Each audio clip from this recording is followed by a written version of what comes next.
Hai teman sekali, salam sejahtera kepada pensyarah saya dalam subjek SSM 1083 yaitu Gender Ethnicity in Class. Sebelum saya memulakan refleksi ini, saya ingin memperkenalkan diri saya. Nama saya Mary Jacqueline Najamli dengan nombor metrik 1084897. Saya merupakan pelajar daripada Fakulti Sains Sosial dan Kemanusiaan dan mengambil program Sarjana Muda Sains Sosial dalam Perancangan dan Pengurusan Pembangunan dengan Kebudayaan.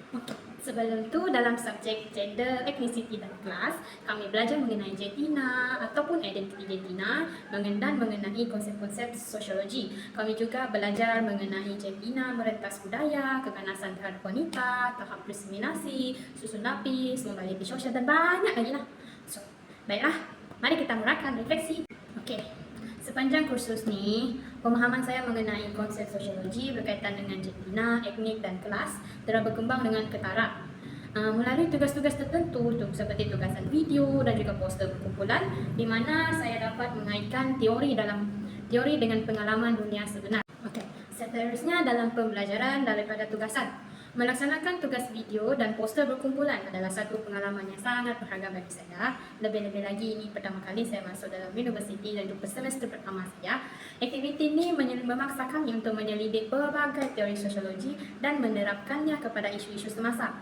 Contohnya ketika kami membuat video atau membina video dengan lakonan mengenai diskriminasi dalam pendidikan, iaitu tajuk yang kami pilih untuk assignment 1 ataupun tugasan 1, di mana lakonan tersebut mengisahkan tentang stereotip dari segi pemakaian warna baju yang mengatakan hanya pelajar perempuan sahaja yang boleh guna baju warna pink. Kenapa?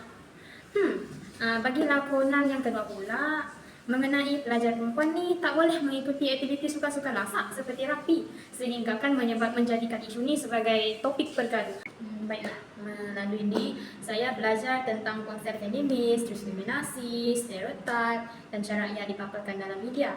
Ini membantu saya melihat bagaimana teori tersebut wujud dalam kehidupan seharian kita, seperti dalam iklan dan program televisyen ataupun dalam pelakuan kita sendiri. Seterusnya, kerjasama dan kumpulan juga membuka ruang untuk perbincangan yang lebih mendalam mengenai tajuk ataupun konsep-konsep yang digunakan dalam tugasan. Saya menyedari bahawa latar belakang yang berbeza memberikan pandangan yang unik terhadap konsep-konsep sosiologi serta memperkayakan pemahaman saya tentang hubungan sosial. Bagi penerapan konsep pula, penglibatan saya dengan bahan khusus dan pelaksanaan tugas telah merubah cara saya melihat dan menerapkan konsep sosiologi dalam kehidupan seharian saya. Pada awalnya, saya memandang Gentina ni, etnik dan kelas sebagai kategori yang terpisah.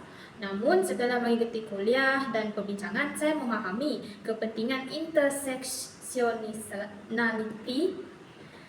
Contohnya, saya kini menyedari bahawa pengalaman seseorang dalam konteks kelas sosial mungkin dipengaruhi oleh latar belakang etnik mereka sendiri. Selain itu, saya juga mempelajari mengenai diskriminasi.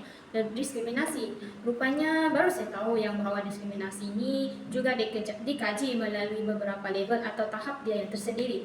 Menurut Neil Thompson, rangka kerja yang digunakan untuk memahami dan menangani diskriminasi dan penindasan iaitu dengan mengkaji 3 tahap yang saling berkaitan, iaitu P,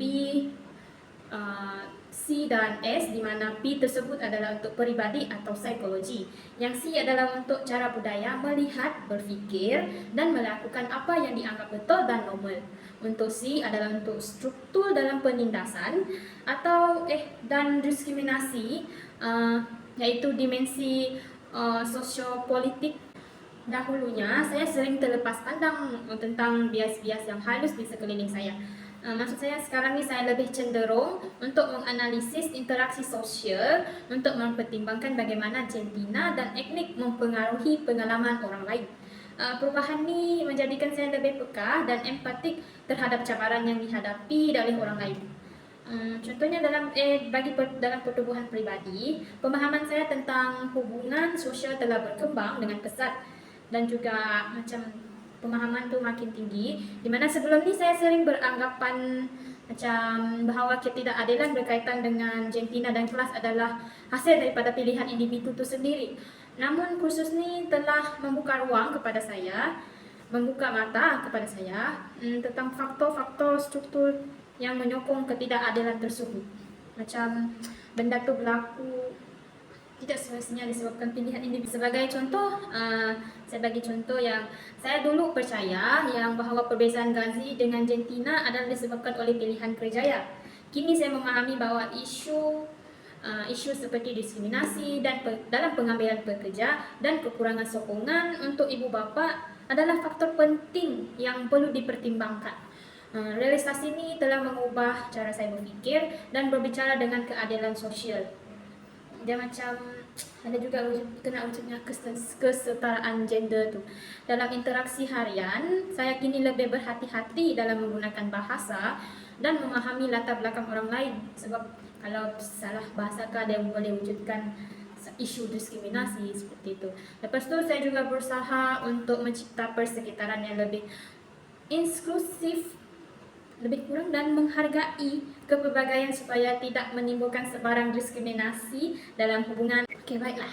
Untuk kesimpulan, secara keseluruhan, kursus ini telah memperluas pemahaman saya tentang konsep sosiologi yang berkaitan dengan jantina, etnik, kelas, banyak lagi. Dalam tugas-tugas yang dilaksanakan telah membantu saya menghubungkan teori-teori sosiologi dengan amalan, mendorong pertumbuhan pribadi dan perspektif yang lebih mendalam mengenai hubungan sosial.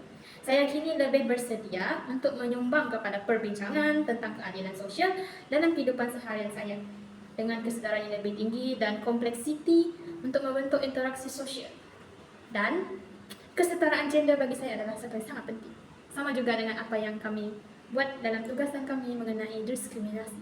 Okey, itu saja dari saya. Bye-bye. Mary Chan.